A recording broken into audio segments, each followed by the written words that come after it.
साई फूलों की तरह कोमल थे और लोहे की तरह मजबूत। साई का योग सामर्थ्य अतुलनीय था। कुछ कुछ समय वह ऐसी लीला करते थे कि उसे देखने वाले भक्तगण सिर्फ आश्चर्यचकित ही नहीं बल्कि भयचकित हो जाते थे। लेकिन वह उनका स्वाभाविक आचरण होता था। एक बार एक मौसी बाई अपने बाबा के बदन को मसलने की सेवा कर रही थी।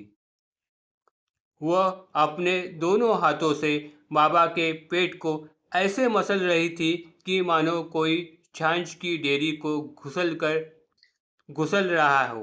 यह देख बाबा के एक परम भक्त के को मन में चिंता पैदा हुई और उसने कहा, ओ मौसी जी, थोड़ी कृपा करना, इस तरह बदन रगड़ने से बाबा की नसें टूट जाएगी ना। भला ये कोई बदन दबाने की रीत हुई? ये सुनते ही बाबा क्रोधित हो उठे। उन्होंने तुरंत सटका हाथ में ले लिया, जमीन पे पीटना शुरू किया। गुस्से से लाल हुई उनकी आंखें मानो अंगारा बरस रही थी।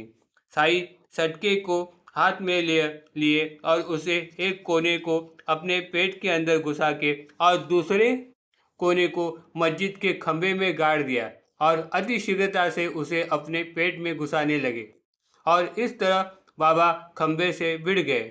वह 1.25 हाथ लंबा सटका बाबा के पेट के अंदर धंस जाएगा क्या, ऐसा लगने लगा और पेट फटकर बाबा के प्राण तो नहीं अब हर जाएंगे, ये सोच देखने वालों के होश उड़ गए। इतने बड़े संकट को अपने ऊपर बाबा ने उस मौसी बाई की वजह से ओढ़ लिया। कुछ समय बाद बाबा शांत हो गए। कभी कोई भक्त बाबा की सेवा कर रहा हो और अगर उसे कोई टोक दे तो ये बात बाबा को पसंद नहीं आती थी।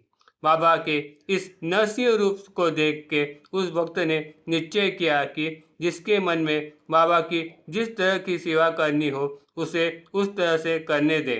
जब बाबा खुद उसे सहने में समर्थ है तो भक्त के गुण अवगुण के बारे में हम क्यों सोचें।